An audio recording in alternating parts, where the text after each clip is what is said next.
All right. Today we're going to look at our new unit. Our new unit is about isometries. Today we're going to talk just generally about isometries.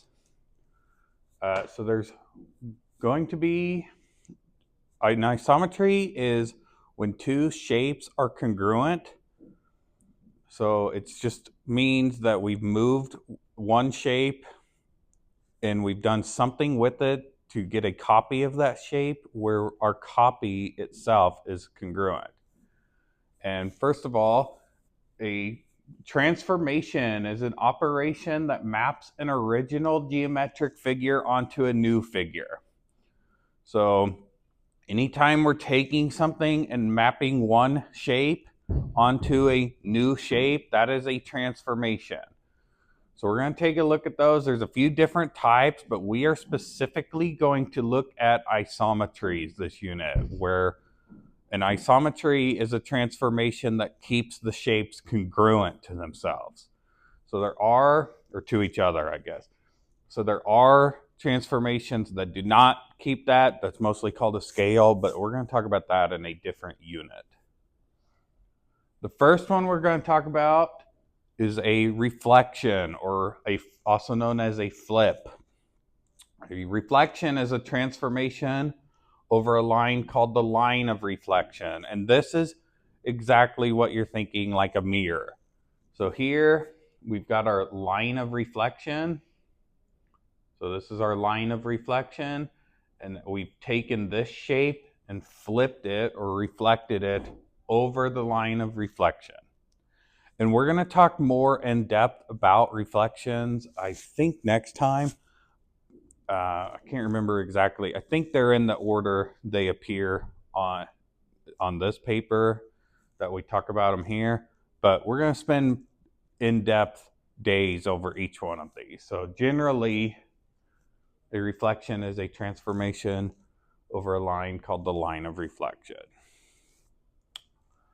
So generally, we're just going to talk about them briefly here and talk general. A translation. A translation is a transformation that moves all points.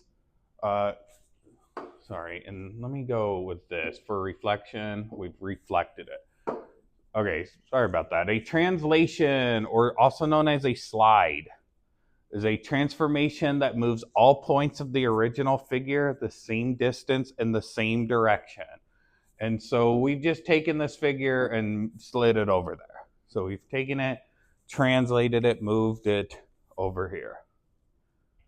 It's probably the simplest one to get your head around. A rotation, also known as a turn, is a transformation around a fixed point called the center of rotation through a specific angle and in a specific direction. So here we've got our center of rotation. And as I said, we'll talk more in depth about these later. We've got our center of rotation, and we have taken this and rotated it either clockwise or counterclockwise. So there's through a specific angle means a specific amount, and a specific direction. Well, there's only two directions we can rotate something, that is clockwise or counterclockwise. And I apologize if I'm going a little fast on this. My phone battery that I'm recording this on is like halfway dead, and I'm recording this in 4K, and it drains the battery very quickly. You should be able to get your definitions down on Google Classroom regardless. The pre-image is the graph of an object before the transformation. So in other words, it's the original. So it's our original shape before we've done anything to it. And the image is a figure that results from the transformation of a geometric figure. So it's the copy. So we take the pre-image, we do something with it, we get an image. An isometry is a mapping for which the original figure and its image are congruent. As I said, that is what we are going to talk about this unit. So we're going to keep these as isometries. Reflections, translations, and rotations are all isometries. They do not change the size of the shape, they only change its position.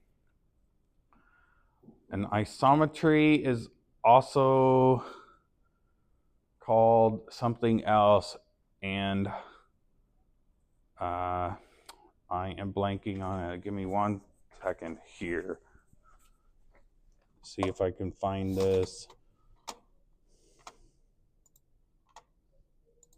Why am I blanking on it?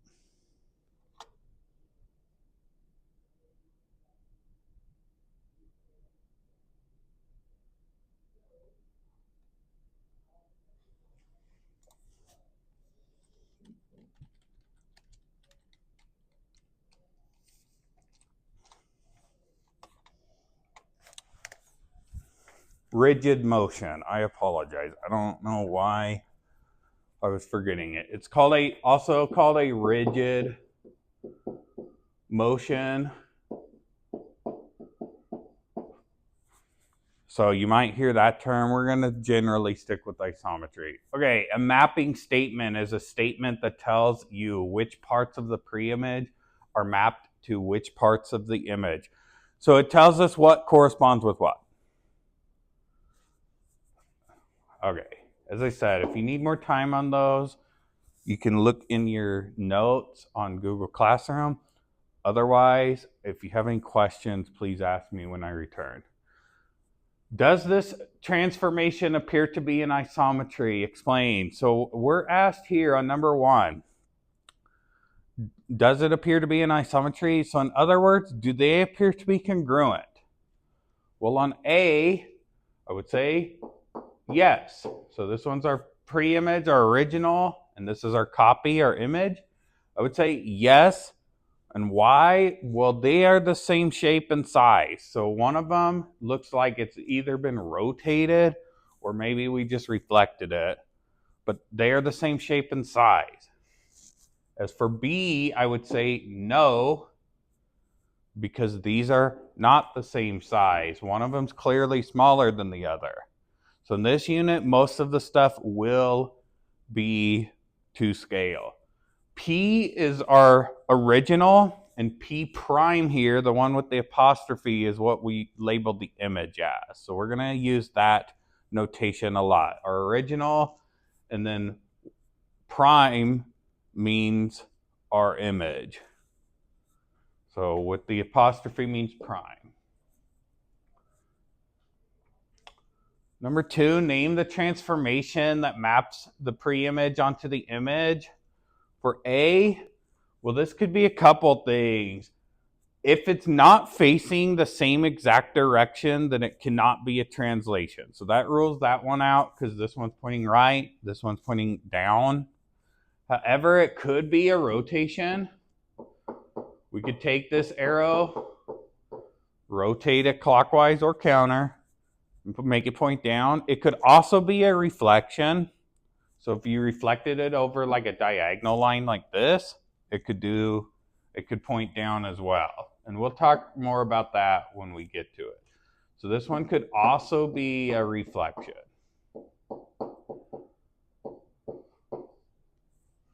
Here's our original, here's our image, or copy, so pre-image image. This one, they do appear to be the same shape, so this could be a translation. We've just slid it down, in other words.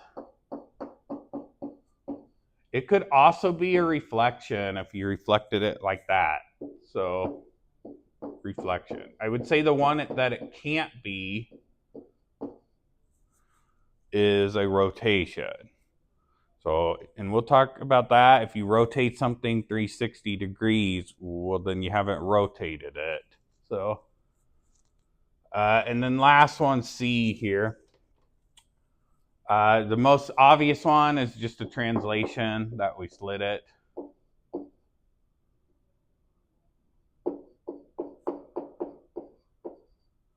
And I don't know, could it be a rotation?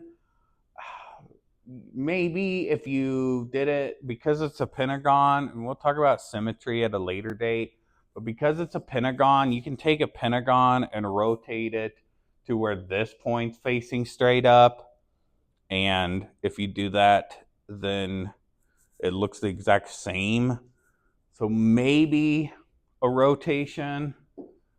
I'm going to be a bit iffy on that, but possibly. We'll talk about how later, at a later date, that if you combine these, then it is equivalent to another one. So we'll talk about that at a later date.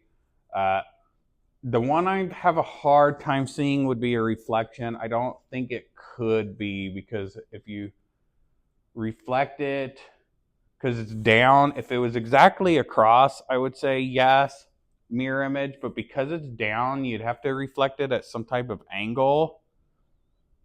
And if you do that, it's actually going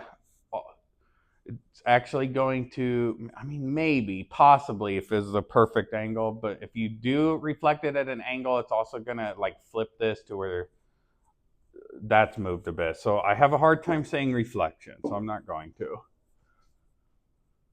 Okay, naming the image and its corresponding parts. It is very important that we list corresponding parts of the pre-image and the image in the same order.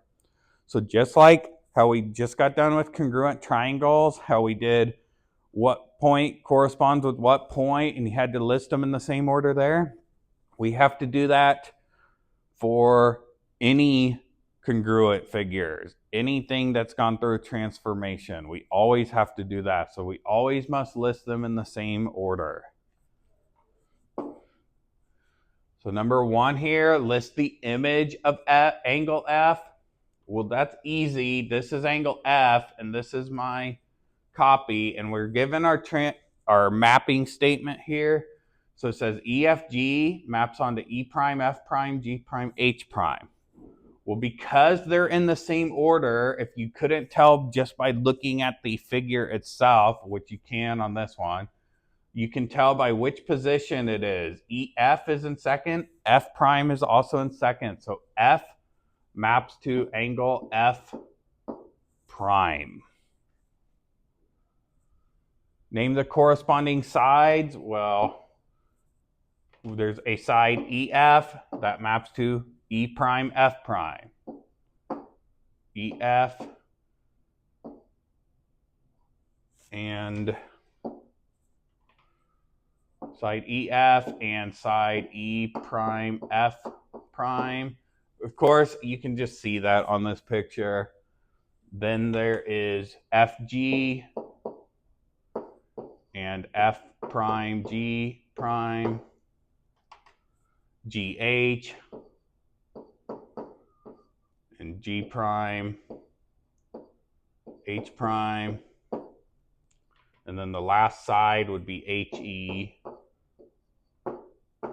and H prime, E prime. And don't forget it's a side, so put the segment. And then last one, name the image of EF. Well, EF corresponds with E prime, F prime. We kind of just did that. So E prime, F prime. I'll just separate that there. Okay. And once again, if I'm going fast, you should be able to look back on the paper version and copy these. Number 6, name 2 angles that have the same measure. We're told NID maps onto SUP. So N and S correspond, U and I correspond. Well, anything that corresponds, since this is a translation, anything that corresponds will have the same measure. Any angles specifically. As I said, since we're going to talk specifically about isometries, the shapes or the sides, will also be congruent. But regardless of what we do, what transformation we do, the angles will always be congruent. So even if it's a scalar thing, which once again, we'll talk about that in a whole different unit. It gets a unit to its own. even if we've shrunk it or blew it up, so that would be a scalar, made it a different size, the angles will still be the same, because if they're not, then they're not the same shape. First of all, very clearly not the same shape, but we could transform it that way. But still, for what we're going to talk about, anything that corresponds has the same measure. So name two angles. Well, angle S corresponds with angle N. So angle S, I guess N is our pre-image. So angle N is congruent to angle S. Well, another one that corresponds is angle I is corresponding to angle U. So those two are congruent. Name the image of ID. Well, ID corresponds to UP, so its image is UP. There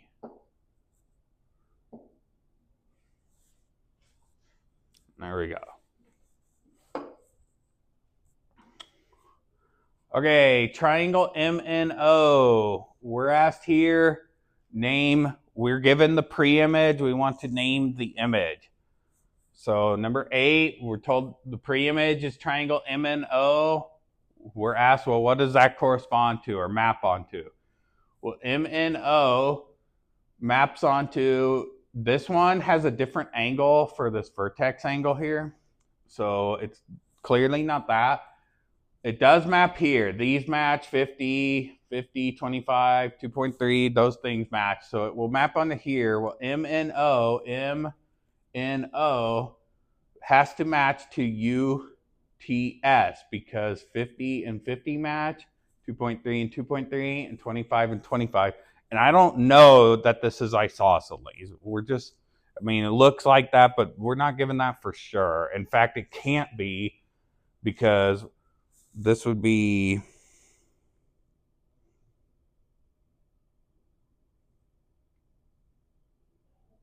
in fact, it can't be because of these angles here, 50 and 25. This one would have to be 105 because they have to add up to 180. So this angle right here would have to be 105. So it's not isosceles just because it looks like it.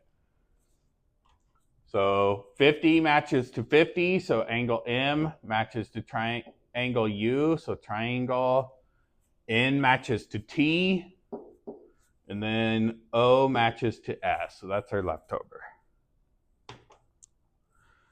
Same thing on QRP, QRP, and we've got W, and then we went to the blank angle. So W, and then we need to go to this one's blank angle, V, and then X. So WVX. And of course, if we take triangle STU, well, S is our blank, and that maps onto O.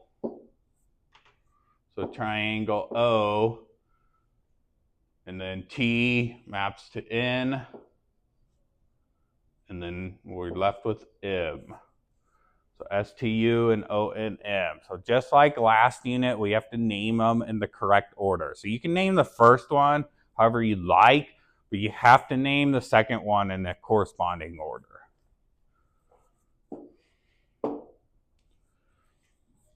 Okay, number 11. We're asked to use this graph to answer following.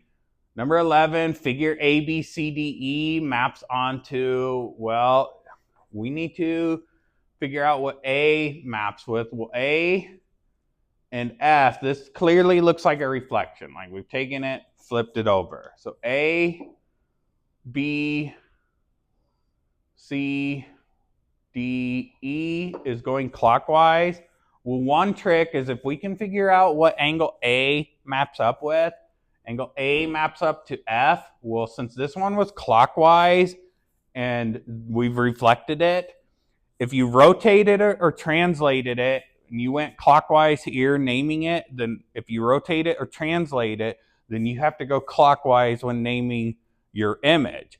However, we reflected it And when we reflect it, it also reflects which direction we name it. So a reflection of clockwise would be counterclockwise. So A maps to F, so we have to go counterclockwise. So F, G, H, I, J. So F, G, H, I, J.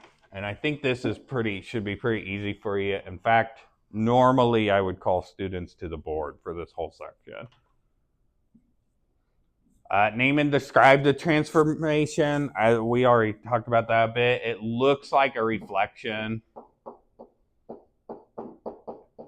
It specifically looks like a reflection over the x-axis, but we'll talk more about that later.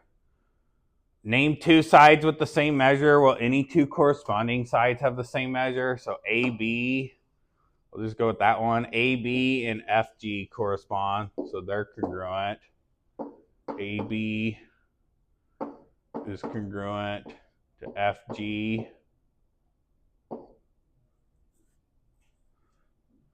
And then name two angles. So I feel like in the past I've done this as two sets, but it just says two sides. So those are two sides that have the same measure. And angle number 14, name two angles with the same measure. Well, angle E here and angle J correspond. So those ones are going to be congruent. So angle E is congruent to angle J.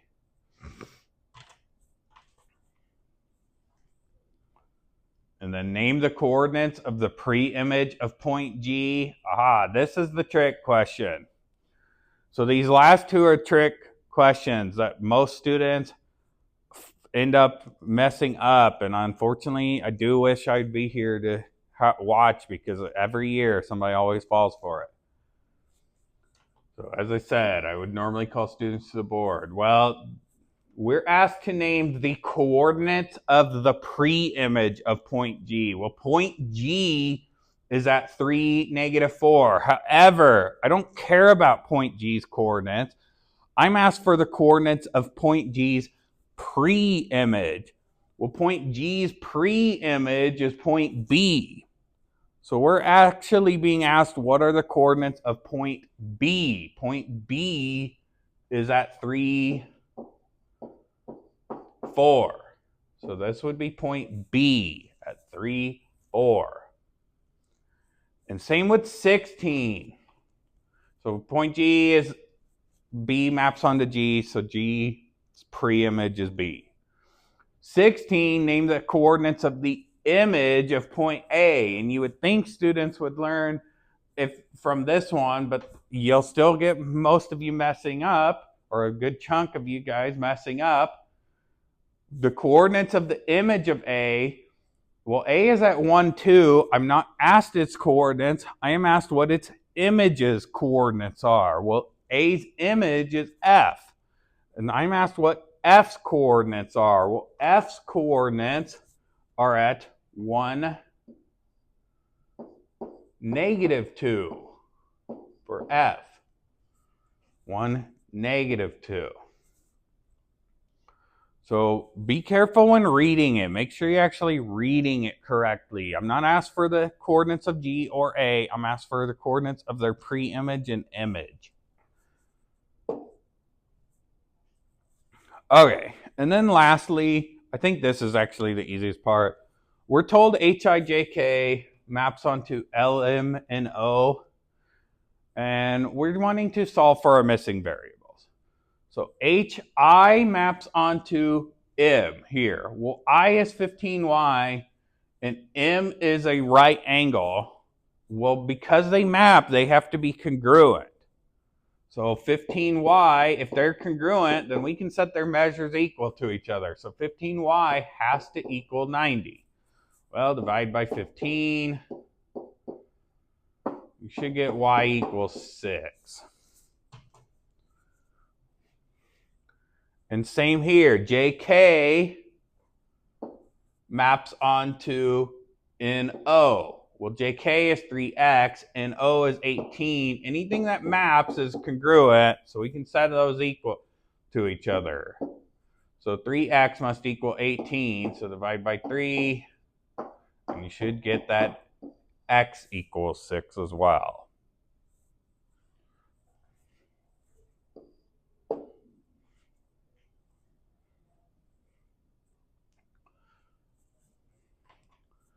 And last one here, number 18.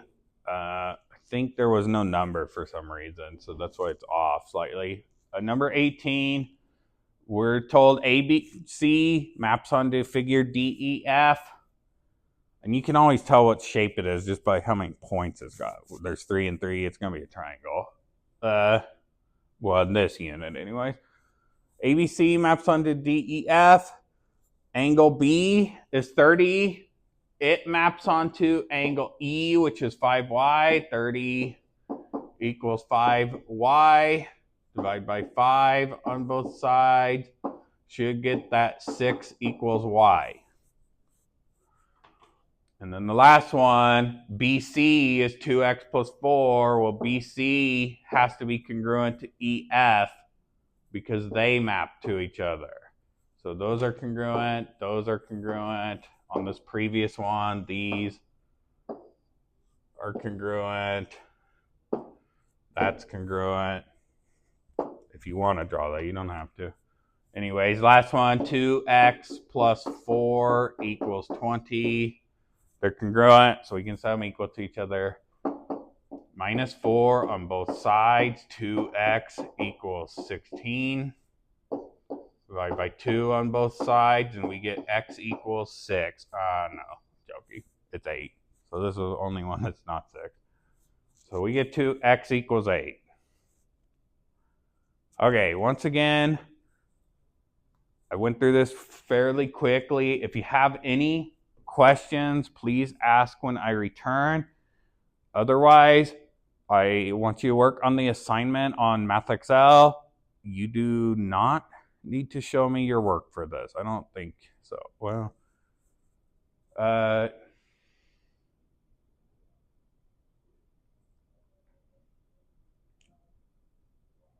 no, you don't need to show me your work. There's not that much algebra, so forget that part. You do not need to show me your work. I'll see you guys when I return. You should be watching this on a Friday, so I'll be back on Tuesday.